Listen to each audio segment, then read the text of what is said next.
The Zeliangrong United Front's press statement of September 7, 2025 reads, on the face of it, as a carefully calibrated political document, part welcome to the center, part warning to a neighbor, and wholly an assertion of a distinct local voice in a fast-changing and fractious regional landscape.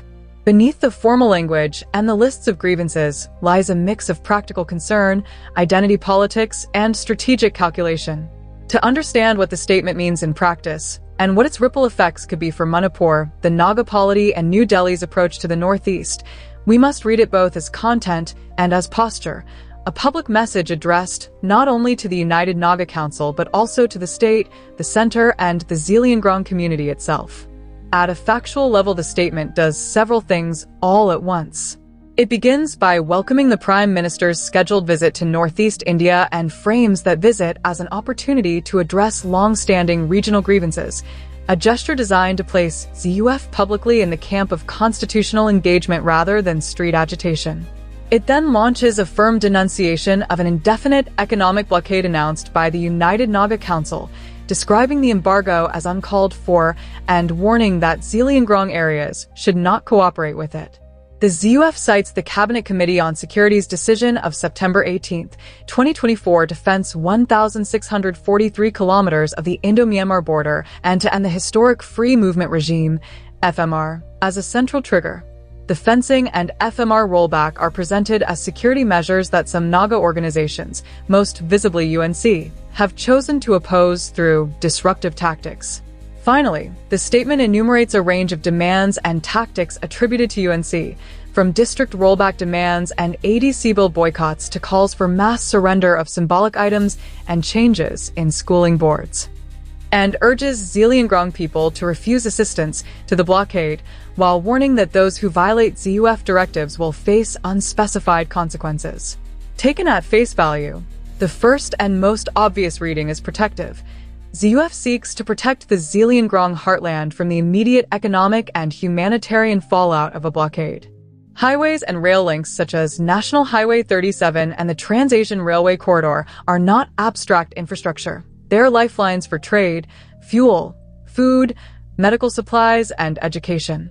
A blockade across such nodes can mean halted supplies, stranded patients, schools interrupted, and the daily commerce of ordinary families frozen. ZUF's explicit instruction to refuse cooperation therefore contains a pragmatic logic, insulating communities from predictable disruptions. But the statement is not only defensive, it is also an act of political positioning. By publicly welcoming the Prime Minister and referencing the CCS decision, ZUF signals alignment, rhetorical at least, with New Delhi's security perspective. Doing so broadens ZUF's audience beyond local rivalries. It speaks to the state and central apparatus, implicitly offering cooperation in exchange for legitimacy and protection. This is a shrewd play. In a region where claims over land, culture, and administration are hotly contested, a local actor that pledges order and continuity can expect to be heard differently in capital circles than a group that endorses economic disruptions and extra-constitutional pressure tactics. For ZUF, such alignment strengthens its claim to represent Zeliangrong interests as distinct from broader Naga politics championed by organizations like the UNC or the National Socialist Council of Nagaland, NSCNIM. It is, effectively, a public claim to be the custodian of a particular community's future. Another strand of meaning emerges from the way ZUF frames UNC's demands. The list of grievances ZUF attributes to UNC: reversal of newly created districts, alternative administrative arrangements for Naga areas of Manipur, boycotts of elections and central legislation, calls to transfer students to Nagaland's board, maps onto deeper anxieties about identity and administrative control. For many local actors, district creation and education boards are more than bureaucratic technicalities. They are instruments of cultural survival, political voice, and economic access. ZUF's rejection of these specific demands is therefore a defense of the post-reorganization order in the state and an assertion that Zeliangrong interests will not be subsumed under a broader Naga polity without consent. Reading the statement strategically, the choice of tone is revealing. ZUF does not simply denounce the blockade. It warns that it will not accept cooperation with it and that it will not be responsible for any dire consequences of noncompliance. That phrasing is deliberately ambiguous, enough to function as deterrence without making an explicit threat. In the language of local politics, ambiguity can be useful. It signals resolve while leaving room for back-channel negotiation. The flip side, however, is risk. When two parties, one imposing a blockade to assert a regional claim, the other refusing to cooperate and hinting at consequences, square off across roadways and stations, the stage is set for localized confrontations, miscalculation, and, potentially, violence.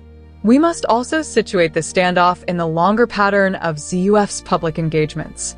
Past interventions by ZUF, asking UNC to withdraw provocative communiques in early 2024 or contesting attempts by other actors to claim historic martyrs as part of a broader national narrative, suggest a consistent posture. ZUF advances a Zeliangrong-centric narrative and defends that group's autonomy of action. This consistency matters because it underlines that current statements are not one-off reactions, but part of a persistent effort to carve out political space. UNC, by contrast, represents a pan-Naga social and political umbrella. The friction between the two is therefore not just tactical but structural. It pits a cross-community assertion of Naga unity against more localized assertions of identity and administrative continuity. On the ground, the immediate effects of ZUF's directive could be mixed. In areas densely populated by Zeliangrong people, the blockade may face passive or active resistance and quickly lose its efficacy.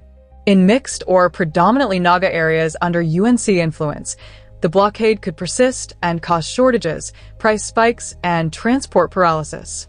Either outcome creates problems. A diluted blockade may reduce UNC's bargaining power and force it back to negotiation, but a prolonged or partial blockade could shift humanitarian burdens onto civilians and invite state security responses. Both parties run reputational risks. UNC could be seen as willing to penalize ordinary people for political aims, while ZUF could be perceived as colluding with state power at the expense of broader ethnic solidarity. For the center and the state government, the ZUF statement is a useful political vector. A group that touts constitutional engagement and pledges to keep supply chains open is comparatively easier to work with than an organization orchestrating protracted blockades. New Delhi may view ZUF's stance as an opportunity to counterbalance NCC-aligned actors and to diminish the leverage of extra-state actors in negotiations over fencing, FMR removal, and other policy questions. But there are dangers in favoring one local actor to undermine another. Over time, such a strategy can fragment the political landscape further, entrenching rivalisms that complicate long-term peace processes.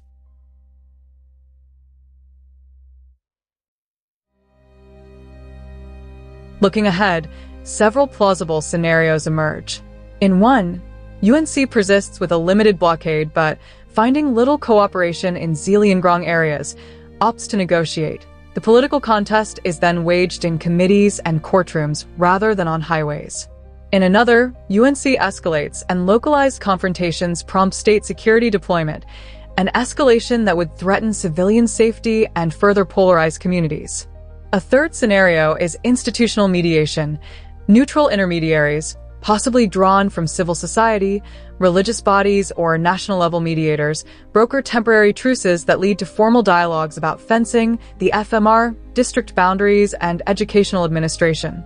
Each path carries trade-offs, but any resolution that avoids sustained deprivation and violence will require mechanisms to ensure impartial humanitarian access and credible political guarantees.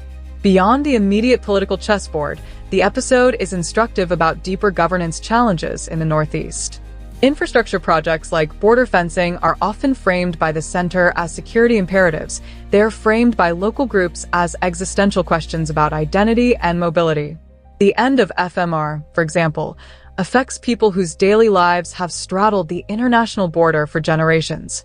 For national policymakers, the imperative is to manage both the security calculus and the social contract.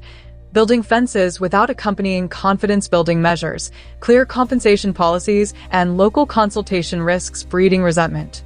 For regional actors like ZUF and UNC, The challenge is to reconcile legitimate community anxieties with the costs of disruption. Finally, there is a moral dimension. Economic blockades and administrative coercions are blunt instruments whose primary victims are often ordinary people, traders, students, patients, and small farmers.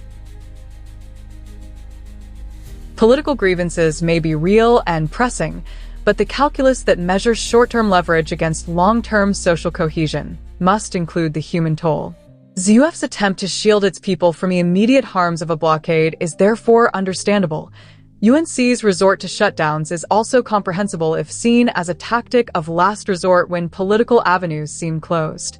The policy lesson for governments is clear. Ongoing engagement, transparent decision-making, and locally owned consultation are essential to reduce the likelihood that communities resort to disruptive protest.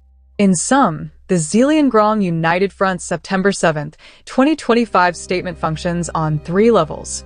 It is a protective instruction aimed at shielding Zeliangrong communities from the immediate harms of an economic blockade. It is a political positioning that casts ZUF as a center-aligned actor and a distinct custodian of Zeliangrong aspirations. And it is a strategic signal to the United Naga Council, a warning that solidarity tactics will not automatically translate into cooperation across ethnically diverse geographies. The statement neither resolves the underlying disputes about fencing, FMR, administrative arrangements, and education boards, nor does it coerce opposing actors into immediate compromise. But it clarifies the arithmetic of influence on the ground. Blockades require cooperation, and when community loyalties diverge, the efficacy of disruption declines. If there is a single takeaway from this episode, it is this: solutions to the region's complex mix of security, identity, and administrative questions cannot be imposed from outside nor achieved through unilateral disruption alone.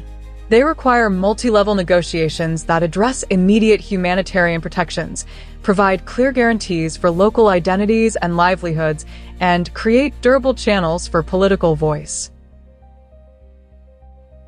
Left unaddressed, the fissures highlighted by ZUF's statement will continue to be a fault line in the politics of Manipur and the broader Northeast, with consequences that extend well beyond any single blockade or visit by a political leader. Zeliangrong Media Disclaimer. This analysis is based on ZUF's publicly released statement of September 7, 2025, and contemporaneous reporting. It aims to explain positions and likely consequences without endorsing any political actor or tactic. Zeliangrong Media is committed to factual reporting and to the peaceful resolution of conflicts. Any errors in interpretation are unintentional and will be corrected if source material is updated or clarified.